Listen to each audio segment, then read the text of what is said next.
Iya Alagaw.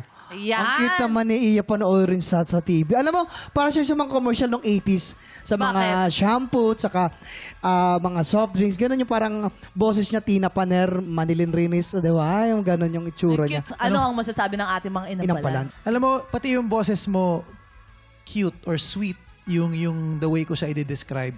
So, nagkaroon ng ibang atake yung kanta na to kasi syempre alam naman natin, si Miss Reg, kumbaga, pag bumirit, divang biritera talaga eh. So, sa'yo medyo na-tone down. Siguro kung meron ako mabibigay na tip, aralin mo rin yung sa breathing, yung suporta ng hangin. May mga pagkakataon na parang wala sa lugar yung buwelo.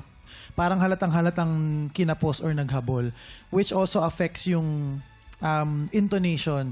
Minsan kasi abot naman talaga natin, kaya lang hindi tayo nakabuelo or nakulangan tayo ng hangin. Kaya minsan nafa-flat. So yun lang, siguro feeling ko malaking tulong yun sa'yo pagka na-practice mo rin yung nailulugar mo at nagiging intentional ka kung saan ka bubuelo ng hinga. Maraming salamat, Sir Daryl. Sir Renz?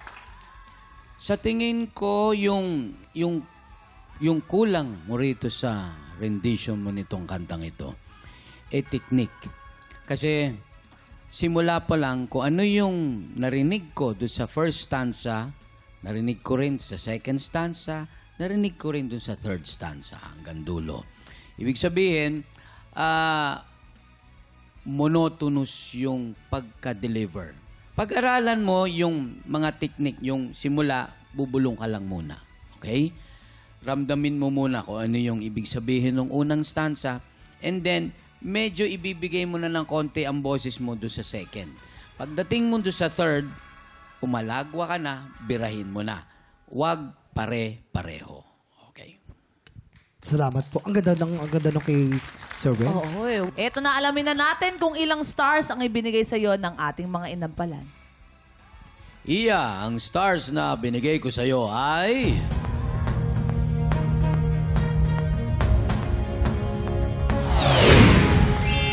2 stars.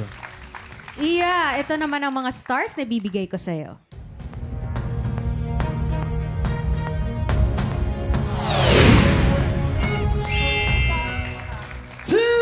Stars. Maraming salamat po sa ating mga inampalan. Malalaman natin mamaya kung ilang stars ang ibinigay sa'yo ni Sir Daryl. Waki, kamusta ang piano gang? We're doing fine. Mga tiktropa, kami po dito sa TikTok Lock are very, very, very talented. Every time na pumapasok po kami, sinusure po namin talaga na kailangan lagi kaming handa. Lahat po kami dito marunong kumanta, sumayaw, umakting, lalo-lalo na po. Bibigyan ko yan ng sample. Faith po. Si Faith po ay matagal ka na nagpa-piano. Since birth. Since birth. Yes.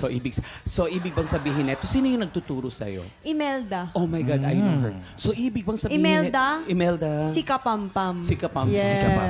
So, kapitbahay namin dati. So Mozart, easy na lang. Yes. Yes, So, so- tinutugtog mo ang Beethoven. Oo naman. Basic lang. Masyado madali naman yan, Okay. friend. Pwede mo kaming i-flex ng... Sige. Okay. Okay. Tiktropa, Faith De Silva.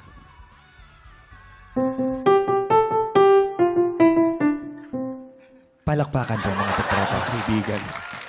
bilang magaling ka magpiano, pa-flex naman ako ng kaya kong abot na tone. Eto, kayang-kaya mo to. Sige. Napanood mo ba sa pelikula yon? Saan nanggaling yun? Anong movie yun? Sa Titanic. Yun? Hindi, diretso na. Dapat si lagi ano, tayong handa. wait lang, si Sean, Ikaw, hindi Sean. pwedeng walang Mataas naman ano. kay Sean. Di ako papatalo.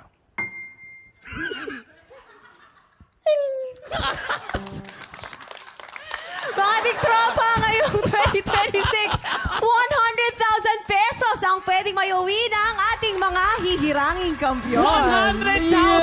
Kaya naman, kung ikaw ay 16 to 55 years old at palaban sa kantahan, sugod na sa ating weekly auditions every Wednesday and Thursday, 1 to 5 p.m. dito sa GMA Studio 6 yan. Para sa 100,000. Kaya go na mga tiktropa, mag-audition ka na! Sino kaya ang makakuha ng mas maraming bituin at laban sa kampiyon na si Clarence Rivera? Malalaman natin yan sa pagbabalik ng Tanghalan ng Kampiyon dito sa TikTok Live! Music!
Tiktropa, pinanood mo hanggang sa dulo itong video na ito?